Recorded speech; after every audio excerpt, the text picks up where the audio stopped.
টঙ্গীতে প্রভাষককে হামলা করে মেরে মামলার হাত থেকে বাঁচার জন্য উল্টো প্রভাষক এর বিরুদ্ধে অবৈধ ক্লাবের অবৈধ সংবাদ সম্মেলন করেন কাজীবাড়ির গিয়াসউদ্দিন ও তার পরিবার।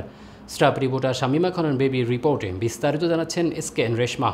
শনিবার সকালে সন্ত্রাসী ভূমিদস্যু ও অর্থ আত্মসাৎকারী প্রতারক মোবারক করিমের বিচার ও অর্থ আত্মসাৎ আদায়ের দাবিতে সংবাদ সম্মেলন করেন সন্ত্রাসী কাজীবাড়ির গিয়াসউদ্দিন ও তার পরিবার। বিভিন্ন পত্রিকায় নিউজ প্রকাশিত হওয়ার পরে কাজীবাড়ির গিয়াসউদ্দিন ও তার ছেলেরা মাথাচাড়া দিয়ে ওঠেন কিভাবে এই মামলা থেকে বাঁচা যায়। তাই নিজেদের বাঁচানোর জন্য টঙ্গীতে অবৈধ ক্লাবে অবৈধভাবে সংবাদ সম্মেলনের কালো টাকা বিলি করেন গিয়াসউদ্দিন। সূত্র হতে জানা যায়, গত 30 এপ্রিল 2024 সোমবার বিকেলে টঙ্গী গাজীপুর জিলানি মার্কেটের এলাকায় মানববন্ধন ও প্রতিবাদ অনুষ্ঠিত হয় গিয়াসউদ্দিন এবং তার পরিবারের বিরুদ্ধে। গত 26 এপ্রিল বিকেলে গাজীপুর এলাকায় মোবারক করিমের উপর অতর্কিত হামলা করে বেধড়ক মারধর করেন গিয়াসউদ্দিন এবং তার সন্ত্রাসী লোকজন।